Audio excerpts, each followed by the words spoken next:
When Michael and his family decided to leave their HOA, they never expected their neighbor Karen to take such drastic measures, calling the cops with false accusations. As the HOA president, Karen used her power to manipulate and intimidate anyone who dared to challenge her authority. But Michael's son, Jack, a former police officer, had a different plan, one that turned the tables completely. The moment Jack flashed his badge and took control, everything changed, and justice was finally served in a way no one saw coming. Michael and his family had finally made up their minds. After months of frustration and tension with their neighborhood's HOA, they decided it was time to cut ties. The constant rules, the unreasonable demands, and the overbearing control of their so-called community leaders had worn them down. They'd put up with enough, and it was time to move on. It wasn't going to be easy, but it was the right choice for them. They submitted the paperwork, sent out the notices, and hoped for a smooth exit. But they didn't anticipate the storm that was about to hit. The next morning, Michael was woken by the sound of his phone buzzing. A voicemail from his wife, Sarah, rang in his ears. "Call me, it's Karen. She's gone too far." Confused and concerned, Michael dialed Sarah's number immediately. "She called 911, Sarah said, her voice shaking. "She told them you were threatening the safety of the neighborhood. She said you were dangerous." "Michael, she said you're the reason everyone's afraid to live here." The words hit Michael like a punch to the gut. How could this happen? All they had done was try to peacefully leave a toxic situation. The HOA was supposed to be a community, not a battleground. And yet, here they were, embroiled in a nightmare they never saw coming. He was in disbelief. Karen, the HOA president, had always been one of the more vocal members, a woman who prided herself on her leadership and control over the neighborhood. She had been at the center of every petty rule and grievance, making life harder for anyone who dared question her authority. Michael and Sarah had known that cutting ties wouldn't be entirely smooth, but they never imagined Karen would go this far, calling the police over something so trivial. "Threatening the safety of the neighborhood?" Michael muttered under his breath, gripping the phone tighter. What is she trying to prove? It wasn't just about the paperwork or the HOA rules anymore. It was about power. Karen had always relied on her ability to control people, to bend the rules to her will. Now that Michael and his family were no longer under her thumb, she was desperate to retain the grip she'd worked so hard to maintain. The anger bubbled up in him, but there was a deeper sense of shock. After everything, after all the attempts to leave quietly and without drama, this was what they had to face. A police report, an accusation, all because Karen was unable to cope with losing control. His mind raced. He couldn't believe this was happening. They'd done everything right, followed the rules, and still, here they were, fighting for their dignity against a woman who didn't want to let go of her imagined power. Michael's blood was boiling. The anger inside him was a slow burn that had been building for months, but now, with Karen's latest stunt, it was a full-on inferno.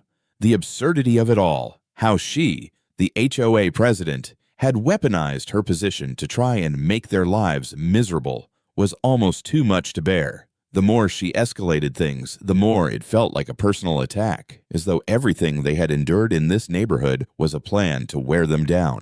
Every time Karen called the cops, every time she spread rumors, Michael could feel the walls closing in around him. The accusations were unfounded, baseless. They'd simply tried to leave a community that had become a toxic nightmare. But in Karen's mind, this was an unforgivable betrayal. She had built herself up as the queen of the neighborhood, and anyone who didn't bow to her rules was an enemy. Michael had unwittingly become her target. His thoughts raced, and the frustration turned into resentment. Karen had always played the role of the self-appointed guardian of the neighborhood, dictating what was acceptable and what wasn't, all while hiding behind her position. She had grown comfortable with her power, throwing her weight around to manipulate, control, and intimidate anyone who dared challenge her. But now that Michael was no longer playing by her rules, it was clear that Karen wasn't just losing control of the HOA. She was losing her grip on everything she held dear. And that's when Michael realized it.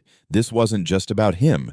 This was about Karen's deep-seated fear of losing power. For her, it wasn't just a neighborhood dispute. It was about maintaining her dominance. And anyone who dared challenge her was an enemy to be crushed. Michael wasn't just another homeowner. He was the symbol of the rebellion she feared would unravel everything she had built. Jack, Michael's son, felt the same storm of emotions. Jack had always admired his father's patience and level-headedness, but even he could barely contain his rage at this point. A former police officer, Jack had seen his fair share of injustice, but Karen's actions hit a nerve. She was using her status to manipulate the system, to turn the law into a tool for her own personal vendetta. For someone who had served the community for years, this was a violation of everything Jack believed in. "You can't let her get away with this," Jack said, his voice low but firm. His fists were clenched, and his eyes burned with the same intensity of frustration that Michael had been feeling. "We need to make it clear. She can't just keep throwing her weight around like this." Michael nodded, his jaw tight. He knew Jack was right. The time for patience had passed. It was no longer about just leaving the HOA peacefully. It was about standing up to a woman who believed she was above the law, above the rules. Karen wasn't just trying to make their lives harder. She was trying to destroy their reputation, their peace, and she needed to be stopped. Michael felt a new sense of clarity. The next move wouldn't just be to walk away. It would be to show Karen that there were consequences to her actions, and this time, she wouldn't be able to hide behind her position anymore. The tension in the air was thick. Michael had hoped it wouldn't come to this, hoping that maybe, just maybe, Karen would back off. But she couldn't let it go. Day after day, she came by, each visit more confrontational than the last. She was relentless, convinced that she had the right to control their lives. On this particular day, Michael had had enough. He had been patient long enough, but when Karen showed up again, banging on their door with that same self-righteous fury, something snapped inside him. He didn't want to fight anymore. He just wanted her to stop. But she wasn't listening. Not this time. Jack, who had been standing off to the side, stepped forward. His face was a mask of calm, but his eyes were filled with the kind of intensity that came from years of service in law enforcement. He had kept his distance from the situation, respecting his father's wish to avoid confrontation, but Karen's persistence had crossed a line that even Jack couldn't ignore. Without a word, Jack reached into his jacket and flashed his police badge. It was a quiet, firm gesture, but it carried a weight that made the air around them seem to freeze. Karen's face twisted in disbelief. For a moment, she didn't know how to react. Then the anger came, a scream of fury and frustration. "What the hell do you think you're doing, Jack?" Karen shouted, her face turning red. "You think you can just intimidate me? You think you're above the law?" Jack didn't flinch. He stood tall, his voice steady and controlled. "No, Karen, you're the one breaking the law. You've been harassing my family for weeks. What you're doing right now is a crime." His words hit her like a slap to the face. She was used to being the one who wielded power, to being the one who intimidated others with her threats and her influence. She wasn't used to someone standing up to her, someone with authority who didn't flinch under her gaze. And then, in a swift motion, Jack took out his handcuffs. "No!" Karen hissed, stumbling backward. "You can't do this to me. You're just a kid who thinks he can play cop." But Jack wasn't listening anymore. He moved with the authority that only someone with experience could possess. Within seconds, the cuffs were snapped onto Karen's wrists, and she was left standing there, stunned and powerless. Michael watched from the doorway, his heart pounding in his chest. He had never imagined that the day would come when he would see Karen, the woman who had tormented them for so long, standing there in handcuffs. It was a moment of real justice, a moment when everything she had done, all the bullying and the manipulative games, came crashing down around her. Karen's face turned white with shock and outrage, but there was no turning back now. She was no longer the one in control. Jack's actions spoke louder than any of her threats ever could. For once, Karen was facing the consequences of her actions. She struggled, pulling against the cuffs, but the weight of her own arrogance had finally caught up with her. Jack's calm demeanor never wavered, but inside, he couldn't help but feel a small surge of satisfaction. This was justice, real, unfiltered justice. For once, Karen wasn't the one calling the shots. She wasn't the one throwing her weight around. This time, it was her turn to face the music.